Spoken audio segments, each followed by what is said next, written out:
di mana diseminasi ini merupakan aksi nyata yang nantinya semoga akan membawa kebermanfaatan untuk pribadi saya dan khususnya untuk sekolah Mutiara Cendekia Insani. Semoga kita bisa membawa lebih baik lagi. Di sini Miss Erna sudah tergerak untuk mengikuti program guru penggerak, dan harapan saya teman-teman juga ikut bergerak dan menggerakkan bagaimana sekolah ini bisa maju sesuai dengan visi misi sekolah yang dulu pernah kita pernah kita rancang bersama-sama. Gitu ya. Di sini kita hanya sharing aja, jadi boleh nanti ketika Miss Erna ada sesuatu yang perlu didiskusikan, silahkan kita santai aja, kita ngobrol-ngobrol aja, ini sekedar sharing aja. Jadi Miss Erna di sini bukan sekedar untuk minteri, bukan, tapi kita sharing aja. Semoga budaya positif ini bisa dilakukan di putra-putri Bapak Ibu juga di rumah, atau yang belum punya putra-putri ini sebagai sangu besok, oh ternyata kalau sama anak harus seperti ini, gitu ya. Ya, selanjutnya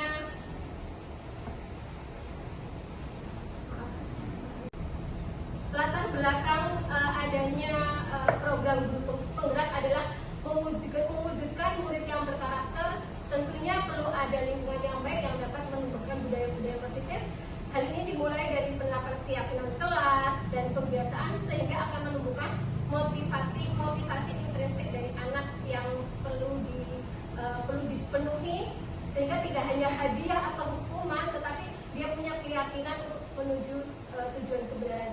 Jadi harapan kami dengan adanya disiplin positif ini, anak-anak tidak karena hukuman atau hadiah, iming-iming hadiah, makanya dia melakukan budaya positif.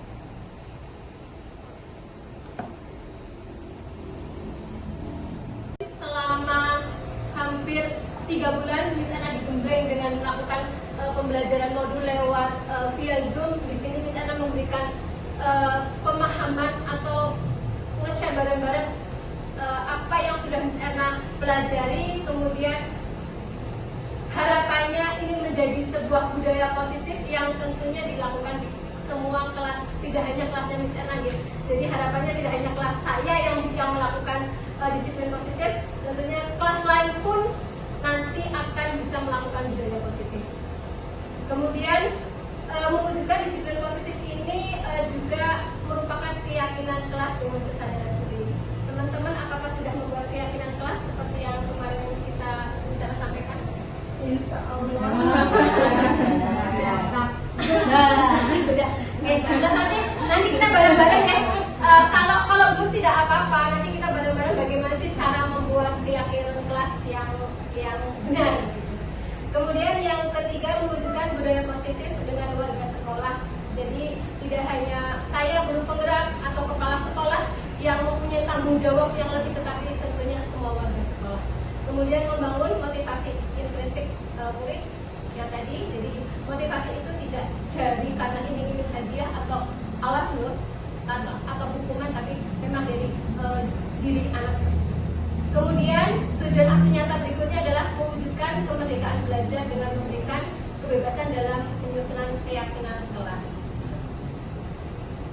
Itu dari sini apakah ada yang mau ditanyakan atau serentas dengan tujuan aksi nyata saya? Bisa diangkat ini. Aksi nyata saya sudah lakukan. Kemudian bagaimana tolak ukur pencapaiannya? Yang pertama, ketika aksi nyata dirasa berhasil, ketika murid terlibat secara aktif dalam penyusunan keyakinan kelas. Jadi nanti ketika kita membuat keyakinan kelas, murid akan ikut terlibat. Kemudian ketika membuat keyakinan kelas juga anak akan merasa senang, tidak karena misalnya yang membuat keyakinan, tetapi anak juga merasa oh ternyata keyakinan kelas itu sama dengan yang aku inginkan. Kemudian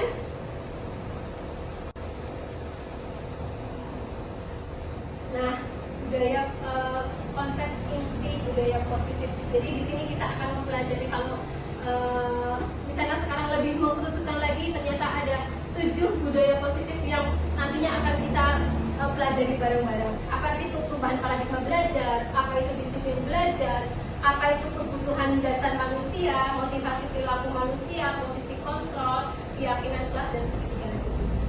Jadi ini nanti yang akan kita bahas bersama-sama.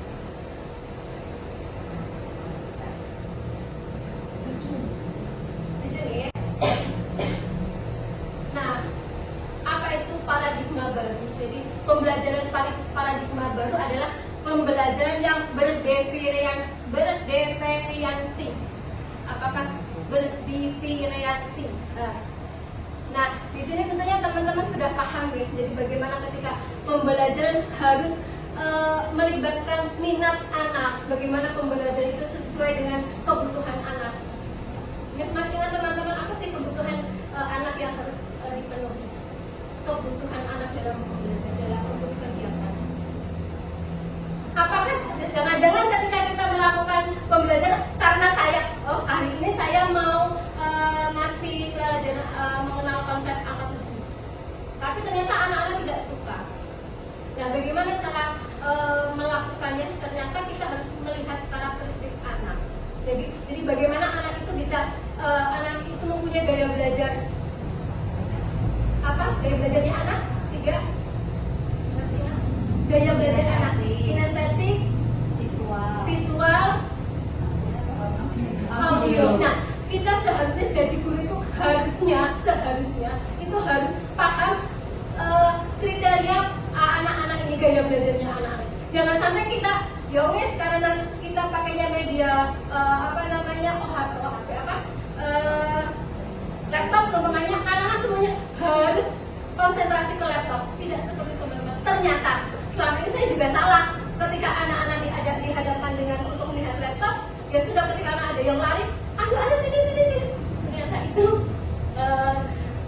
tidak sesuai dengan paradigma pembelajaran. Ya.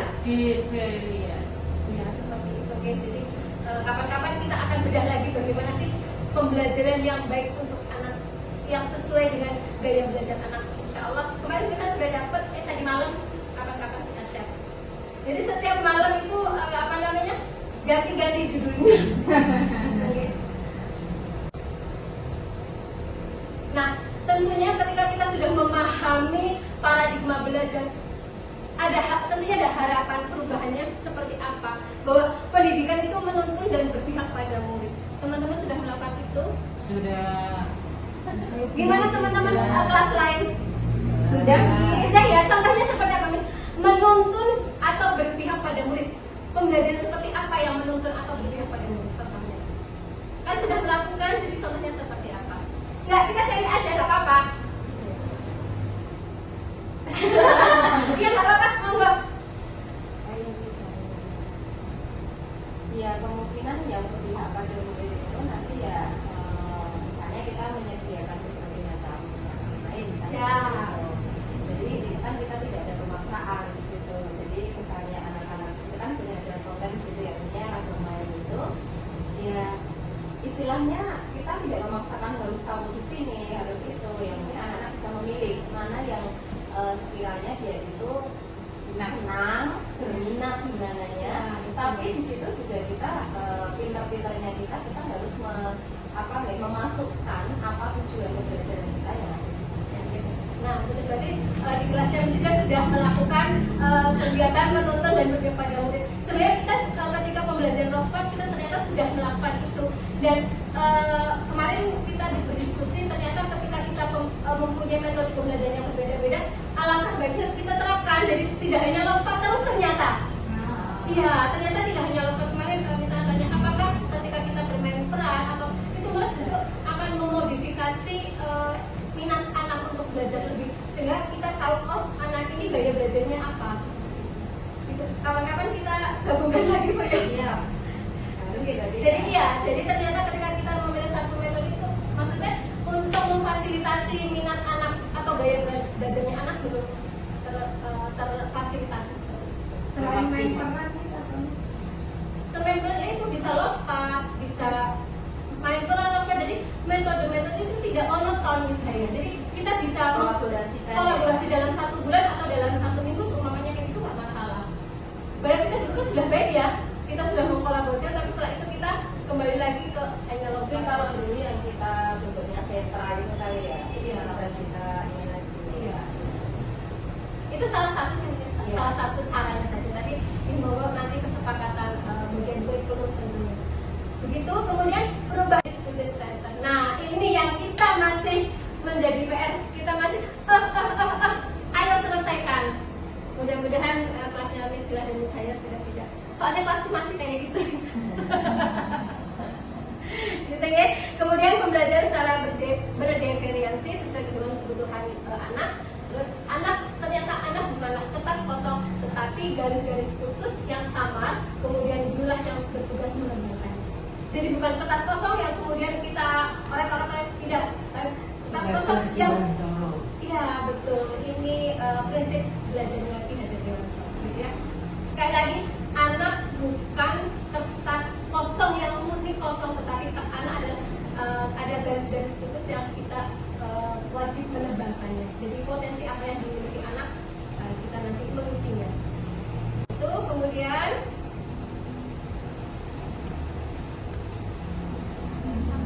ya. Oke. Perbedaan teori stimulus dan teori kontrol. Kalau kemarin di sana hanya teori kontrol ya, sekarang semalam tak cari apa sih itu bedanya. Ternyata bedanya di sini. Teori stimulus itu orang lain seolah bisa mengontrol kita karena adanya rangsangan dari luar. Tuh, kemudian sedangkan teori kontrol bahwa kebutuhan manusia itu berbeda, cara pandangnya berbeda, sehingga kita tidak dapat mengontrol orang lain. Nah, kemarin kita pernah melakukan kegiatan bahwa ketika teman kita membuka tangan kita karena kita punya keyakinan, kita tidak bisa membukanya seberapa kuat kita berusaha membuka dan tidak bisa. Tetapi ketika stimulus itu, ketika kita memberikan rangsangan, oh ternyata bisa loh, kita bisa setidaknya mengajak. Ya? Berarti rangsangan dari luar itu sudah mempengaruhi. Iya, jadi satu rangsangan dari itu. Jadi kita hanya bisanya merangsang, tidak bisa memaksa. Itu poinnya, bahwa anak itu hanya bisa dirangsang, tidak bisa dipaksa. Ada yang perlu didiskusikan? Gini, maksud saya gini, sebenarnya niatnya teman-teman itu tidak sedang ingin memaksa ya, tapi sebenarnya mereka punya tujuan mengontrol misalnya. Cuman mungkin caranya yang terlalu kasar atau bagaimana gitu ya. Jadi mungkin arahannya yang biasanya itu menjadi awalnya itu untuk Untuk mengontrol atau merangsang? Sebenarnya tujuannya itu adalah untuk merangsang mereka gitu loh Bu Sera. Jadi sebenarnya kita tidak menyalahkan ya, ayo harus selesai kayak gitu. Iya. Itu sebenarnya itu juga rangsangan Bu Sera, memotivasi tujuannya kan seperti itu. Tapi kelihatan agak kasar ketika mungkin jadi ambil dari mengatakannya dengan kalimat-kalimat yang positif, itu akhirnya bisa menjadi itu sebuah rangsangan. Ya. Berarti bagaimana sekarang pemilihan kata itu, pemilihan kata dan pengolahan sikap kita untuk bagaimana kita yang tadinya merangsang, kita hanya bertugas sebagai perangsang, bukan sebagai pengontrol. Iya. Bisa dipahami gitu teman-teman ya. Ternyata seperti itu gitu loh. Kemarin misalnya kan hanya miskonsepsi teori kontrol, tapi ternyata setelah dicari ternyata ini gitu. Iya. Jadi memang tetap dari stimulus itu kita gunakan. Iya, karena bagaimanapun kita di fase fondasi, sekali lagi fase fondasi, kita tidak mengajarkan anak untuk bisa membaca, tetapi pembiasaan itu yang perlu ditekankan. Yang miskonsepsi teori kontrol, ternyata ilustrinya bahwa guru dapat mengontrol murid karena kita orang dewasa ya wis tak tenanin kita mau ngomong, ayo nak kamu segera pipis, berarti dia nggak kebelet pipis. Ya kan kadang gitu, ini jatahnya pipis, berarti anak nggak kebelet pipis. Nah sekali lagi kita tidak boleh mengetahui merangsang gitu kan. Jadi mungkin kalau sekarang nggak mau pipis, nanti pada saat jam ini nanti pipis ya gitu. Bukan hanya ini toilet training waktunya pipis, ayo pipis. Berarti anak nggak merasa kebelet. Jadi boleh nggak seandainya dibuat seperti kayak misalnya sekarang kan ada waktu baca surat gitu loh kan. Nah itu dibuat aja bahwa itu ada waktunya training. Jadi supaya anak-anak bisa memahami bahwa oh ini waktunya, jadi seandainya dia memang tidak kebelet, dia tidak pipis tidak apa-apa. Jadi yang pipis yang anak-anak memang kebelet pipis gitu. Jadi tetap ada, nggak apa-apa kan ketika ada waktu untuk teletraining. Sekarang waktunya teletraining, jadi otomatis anak-anak justru bisa mengontrol dirinya ketika oh aku karena aku pengen pipis berarti ya aku pipis. Tapi bagi mereka yang tidak ingin pipis, tidak kebelet pipis, berarti dia tidak pipis tidak apa-apa. Dan itu ada tanggung jawab si anak ketika kita sudah mulai pembelajaran belajar pipis, berarti dia belum memahami konsep waktu teletraining gitu loh Miss Ena. Nah, saya kan berarti seperti itu. Jadi anak-anak dia belajar tanggung jawab ini waktunya teletraining, kamu yang harus pipis ya harus pipis gitu loh. Tapi poinnya sekali lagi ketika saatnya memang teletraining dia tidak kebelet pipis, jangan sampai dipaksa untuk pipis. Nah, itu poinnya. Itu poinnya, karena kan sekali lagi guru bukanlah guru tidak dapat mengontrol murid. Kemudian ilustrasi yang kedua bahwa kritik dan membuat rasa bersalah mampu menguatkan karakter. Adakah yang bisa memberi contoh?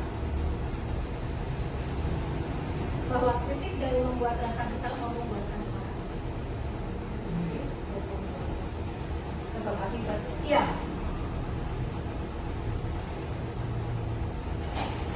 Kritik, bahwa kritik membuat rasa bersalah, Bahwa kritik dan ya, rasa bersalah mampu menguatkan karakter.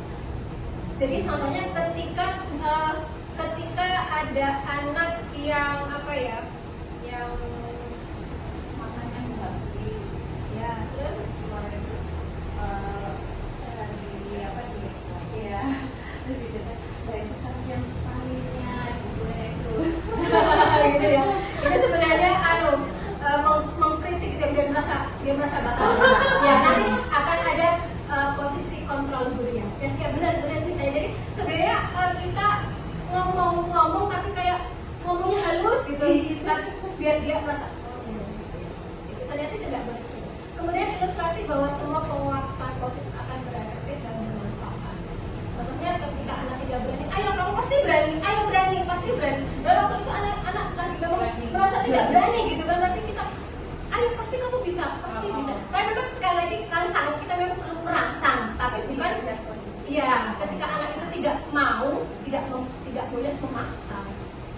Kemudian ilustrasi bahwa orang dewasa berhak memaksa. Gitu, ternyata salah ya. Kadang saya seperti ke anak. Saya merasa saya orang tua, apa yang saya lakukan itulah yang terbaik, tapi terkadang belum tentu baik. Ya. Nah, ini bagaimana keterkaitan antara makna disiplin, teori positif, posisi kontrol dan kebutuhan itu semuanya saling keterkaitan. Nah, ini misalnya sajikan saja nih, nanti pembahasannya lebih detailnya kita langsung ke diskusi. Jadi tadi kita ngomong disiplin positif, apa sih maksudnya? Apa pengertian disiplin positif? Boleh bisa dibacakan biar nggak ngantuk. Pengertian dari disiplin positif adalah disiplin merupakan kontrol diri dan tanggung jawab apa yang dilakukan dengan kata-kata. Maksudnya bisa ya tadi masih ketika sudah memasak ya gitu kan setidaknya itu dan tidak ngandung dan tidak ngandung kalau saya dibikin ya nanti kalau satu-satu Kesadaran diri sendiri ya Miss ya itu ya. enggak maksudnya dari penjelasan ini apa yang Miss bisa pahami itu aja sih.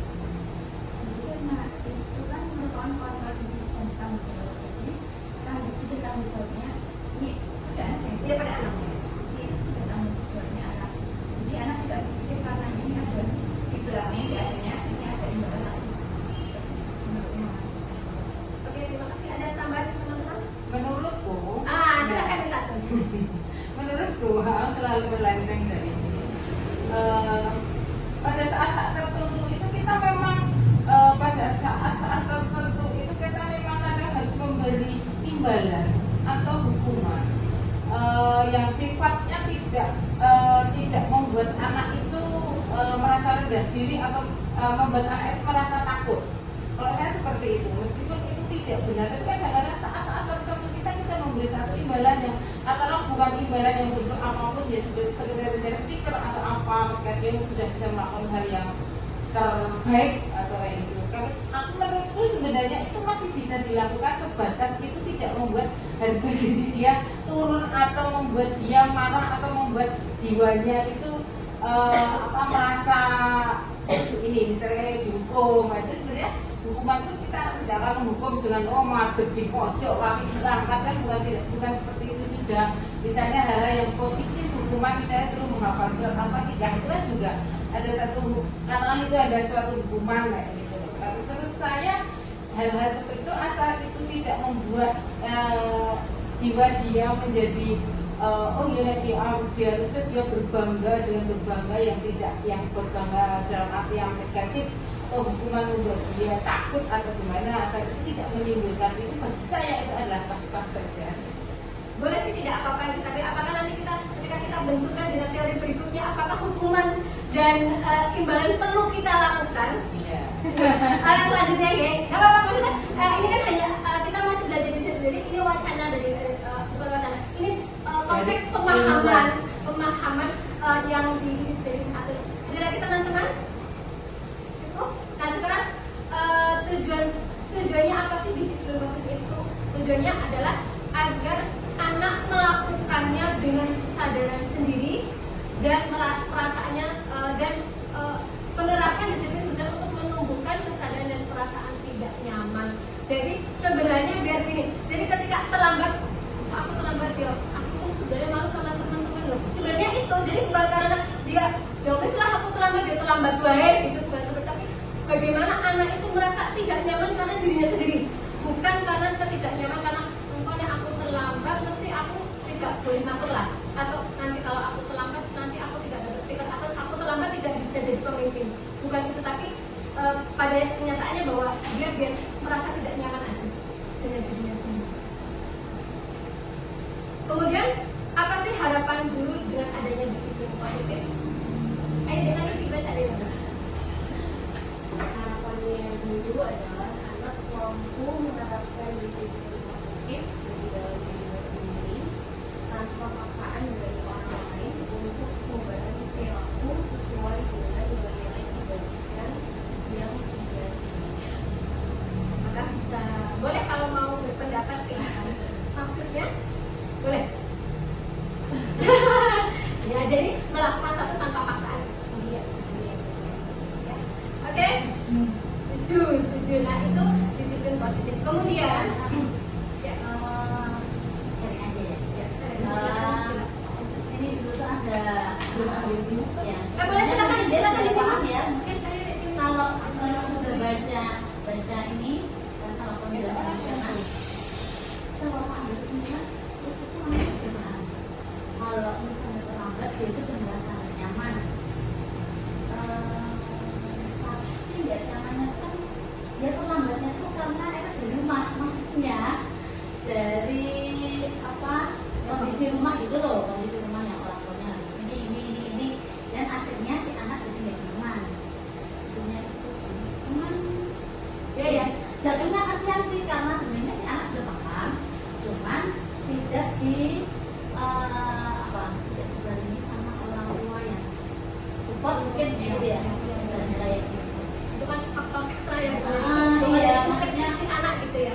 Jadi kalau ini kan kita hanya bagaimana ini ke anaknya dulu istilahnya. Bagaimana anak itu setidaknya ketika dia tidak merasa nyaman dia akan bilang sama orang tuanya, mama besok aku nggak mau terlambat, sebenarnya aku nggak enak. Nah itu setidaknya dari anak itu.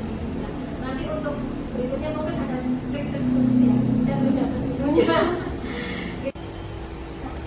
Yes. Teori motivasi. Teman-teman sering kan melakukan motivasi? Iya, Ya kan mulai motivasi. berangkat lebih pagi Iya, bisa. Apa kalau di rumah? Kalau dengan teman pernahkah melakukan motivasi? kalau dengan teman. Boleh dengan teman, boleh. Maksudnya kita pernah melakukan motivasi ya. Contohnya? Kayak kemarin gak apa-apa dicoba lagi, mungkin kemarin belum bisa tahap ini, mungkin selanjutnya bisa, jadi ada coba. Iya. Itu kan memberikan motivasi ya. Terima kasih.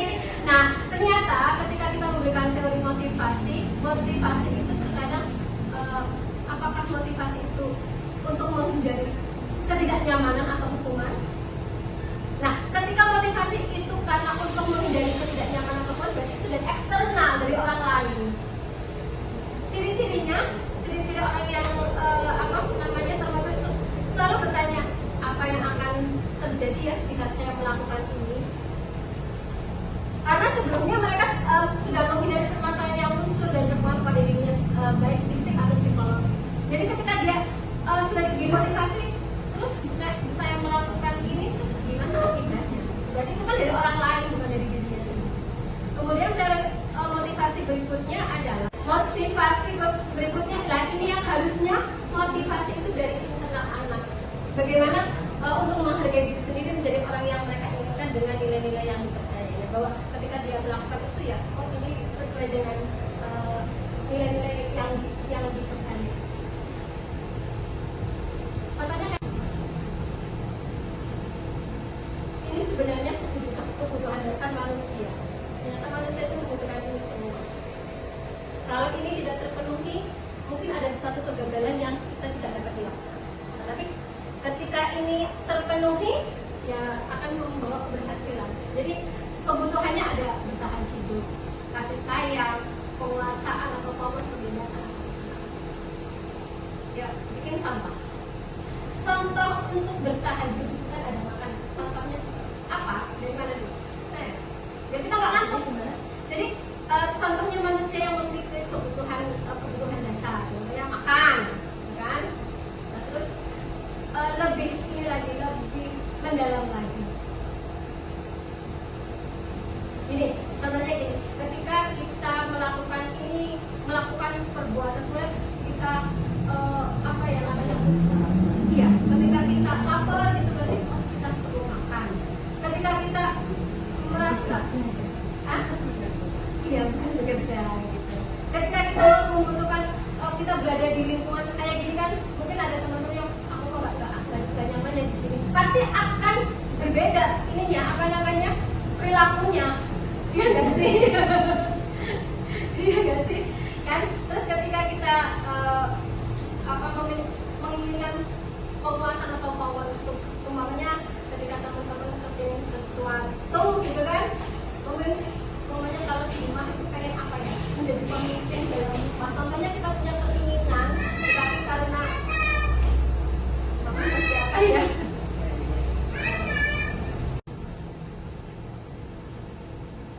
Ini sebenarnya kebutuhan dasar manusia.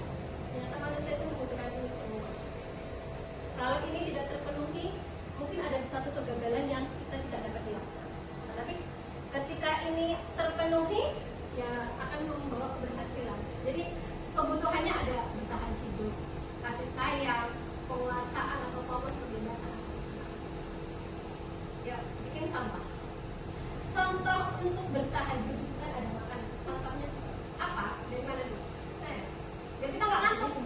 Jadi contohnya manusia yang memiliki kebutuhan dasar, contohnya makan, kan? Nah, terus lebih mendalam lagi. Ini contohnya gini, ketika kita melakukan perbuatan sebenarnya kita iya, ketika kita lapar gitu berarti kita perlu makan. Ketika kita merasa iya bukan bekerja gitu. Ketika kita membutuhkan, kita berada di lingkungan kayak gini kan, mungkin ada teman-teman yang aku kok gak nyaman ya di sini. Pasti akan berbeda perilakunya, iya nggak sih? Iya nggak sih? Kan? Terus ketika kita menginginkan penguasaan atau power, semuanya ketika teman-teman kepingin sesuatu gitu kan, mungkin semuanya kalau di rumah itu kayak apa ya, menjadi pemimpin dalam rumah. Contohnya kita punya keinginan, tetapi karena siapa ya? Ya, jadi ketika kita melakukan puasa, ketika kita berteman gitu kan, mungkin ada faktor-faktor eksternal gitu kan. Jadi ketika kita ngobrol, sebenarnya itu saya tuh kepengen dihargai, tapi terkadang teman kita ngomong aja, itu ada kebutuhan dasar kita yang tidak terpenuhi. Jadi ketika ada sesuatu yang tidak terpenuhi, ketika kita sedang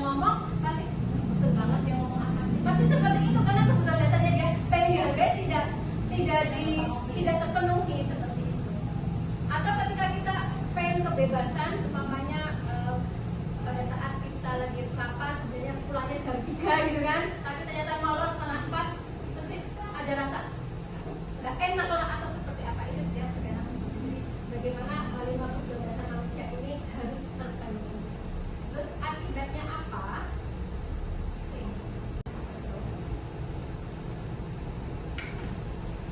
Akibatnya ketika manusia memiliki sebuah tujuan, jadi 5 dasar kebutuhan manusia itu bertujuan untuk mencapai sebuah tujuan.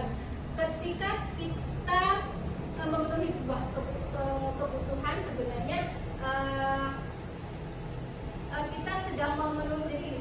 Ketika kita dapat melakukan sesuatu, sebenarnya itu ada kebutuhan kita yang sudah terpenuhi. Dan sebaliknya, ketika kita melanggar sesuatu, berarti ada kebutuhan manusia atau kebutuhan dasar itu yang tidak terpenuhi. Jadi ketika kita melakukan kesalahan, berarti oh ternyata mungkin ada sesuatu yang tidak terpenuhi. Atau ketika kita mencapai tujuan, oh berarti semua kebutuhan dasar, oh ya semuanya kayak gini, kita presentasi kayak gini, semuanya makan pun tidak konsentrasi, kalau lapar pun tidak konsentrasi karena ada kebutuhan yang tidak terpenuhi. Posisi kontrol dulu. Kemarin kita sudah pernah membahas ya, jadi posisi kontrol dulu seperti apa. Nah, di sini mari kita merefleksi diri kita masing-masing. Kita berada di posisi mana? Apakah kita sebagai penghukum atau ketika kita di rumah sebagai ibu? Posisi ibu di mana ini? Jangan-jangan kita sebagai ibu hanya sebagai pembuat merasa bersalah. Atau jangan-jangan kita sebagai ibu, oke lah, saya jadi ibu yang sebagai pemantau. Atau saya besok kalau menjadi ibu yang model berteman aja. Kita bedah lebih dalam. Penghukum. Ciri-ciri guru penghukum. Biasanya hukuman ini bersifat fisik atau verbal. Ciri-cirinya nada suara tinggi, kayak banget. Bahasa tubuh dengan mata melotot, menghadap menunjuk, insyaallah enggak ya kita ya? Insyaallah kita enggak. Atau ketika kita dengan bahasa verbal, dengan mengatakan patuhi peraturan saya, atau awas ya. Ternyata ketika kita awas, karena kita sudah menunjuk. Awas ya, kalau tidak dihabiskan. Sebenarnya mata kita tidak melotot, tetapi ketika tangan kita awas ya, tidak dihabiskan. Makanya ya, ini ternyata kita sebagai penghukum. Atau kamu selalu pakai baju salah, atau kok kamu sukanya dibantu toh kalau pakai celana. Itu penghukum. Atau dengan kata lain, pasti kamu makan paling akhir lagi, sehat lagi, kamu makan paling akhir, silakan di luar. Itu juga sebagai penghukum. Ayo kita beristighfar. Semoga kita bukan menjadi guru yang kontrolnya sebagai penghukum. Nah, ketika kita melakukan posisi kita sebagai penghukum, akibatnya apa? Murid akan marah dan mendendam atau agresif. Jangan sampai ya teman-teman, besok kita keluar dari sini, jangan sampai. Tapi saya merasa ini yang mendendam. enggak, saya tuh pernah Faiz, masih ingat Faiz teman-teman. Faiz tuh sampai sekarang ibunya tuh bilang gini, Miss Anak Faiz tuh masih ingat disuruh makan salak. Sampai sekarang berarti sudah kuliah.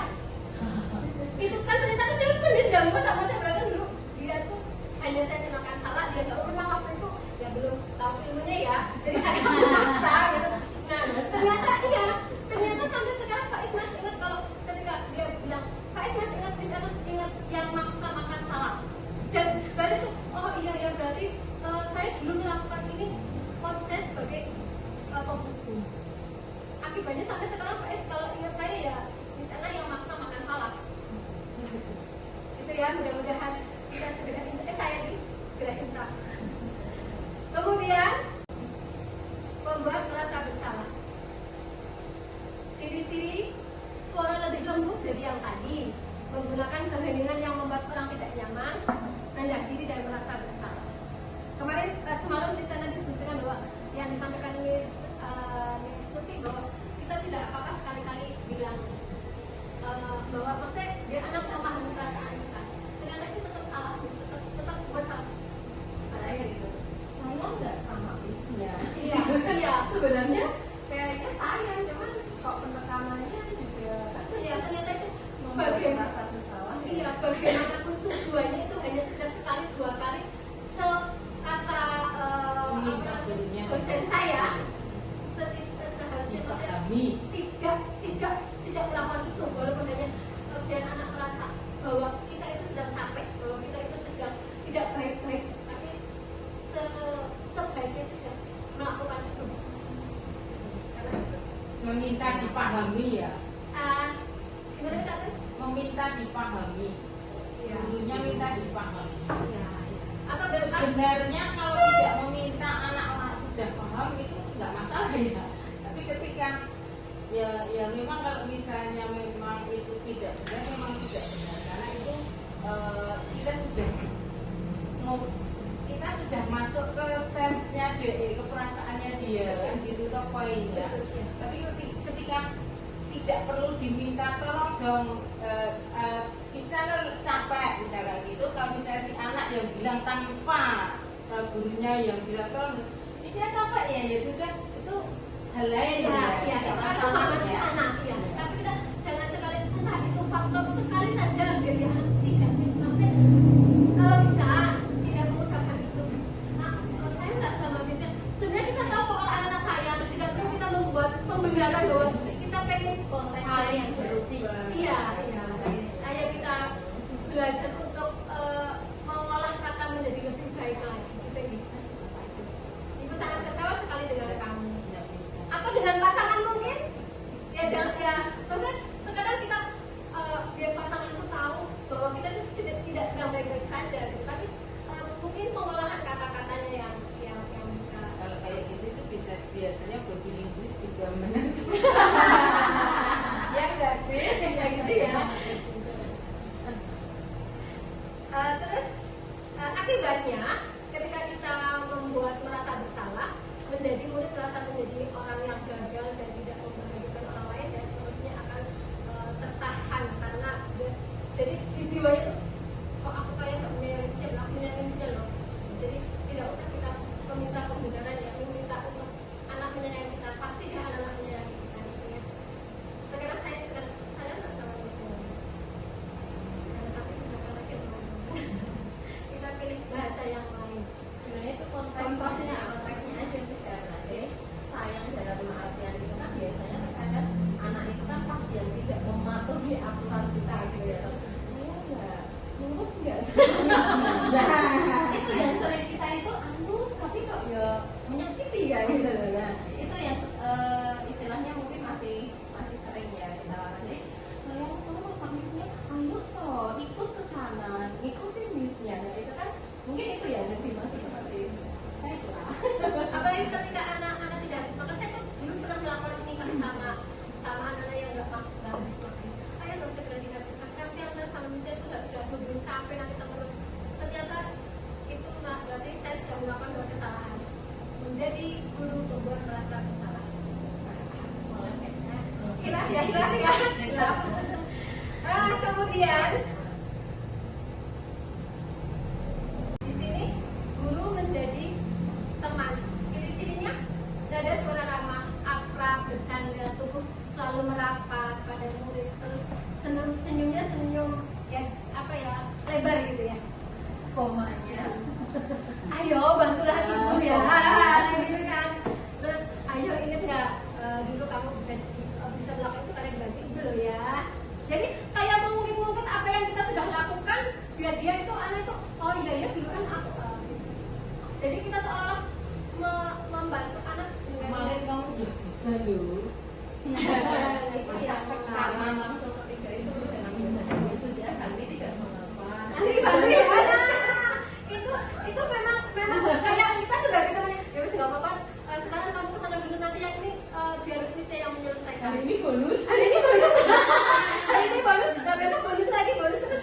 Baru tidak cuci piring karena airnya mati. Nah Itu kan beda baru ya. beda mungkin beda konteks ya.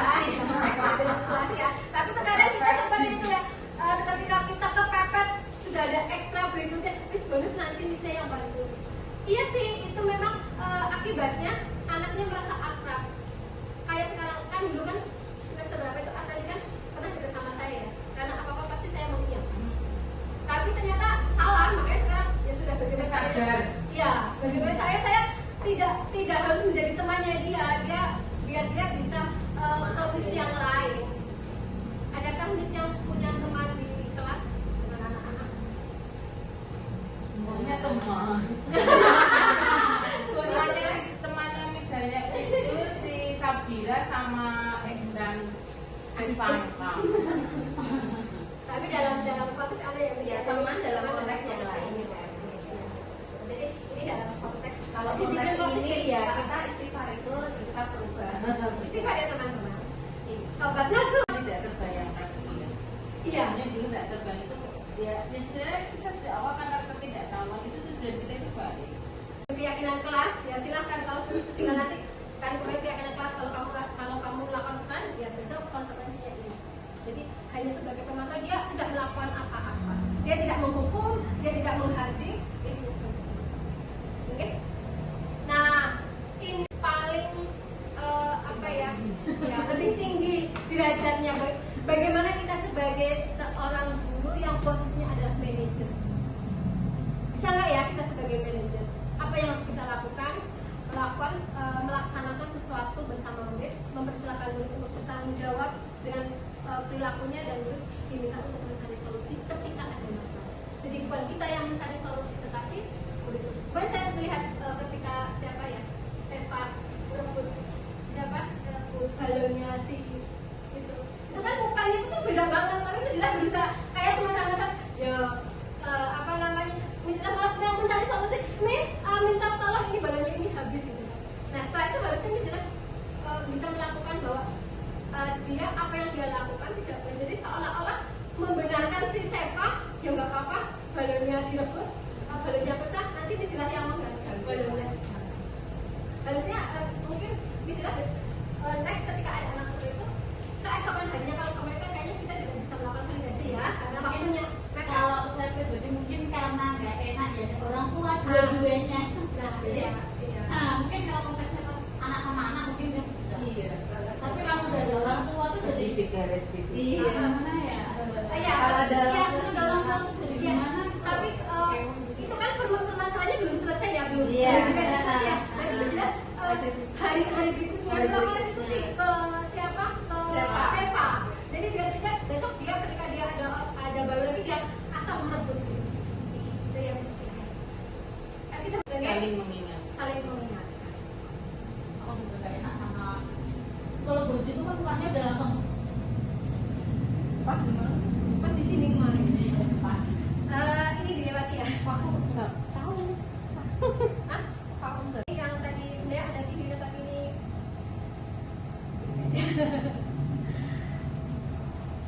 keyakinan kelas.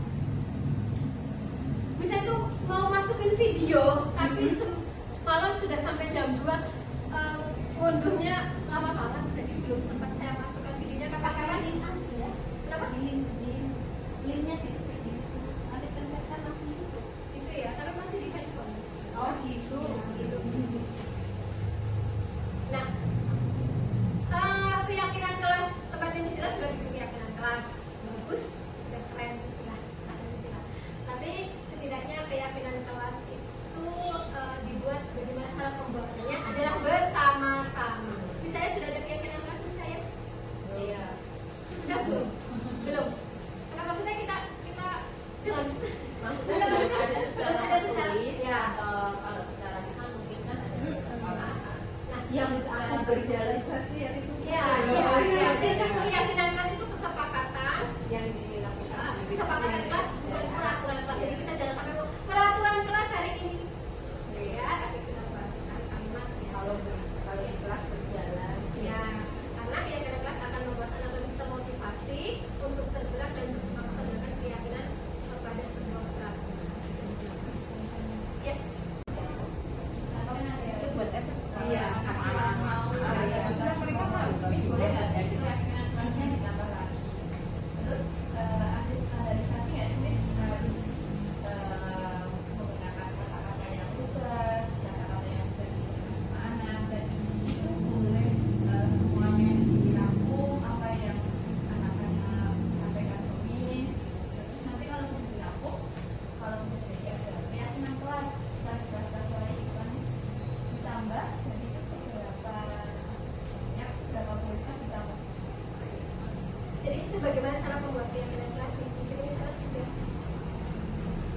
bagaimana cara pembentukan keyakinan kelas. Keyakinan kelas nanti anak-anak silakan mengungkapkan bersifat abstrak. Jadi anak-anak boleh mengungkapkan apa saja semuanya.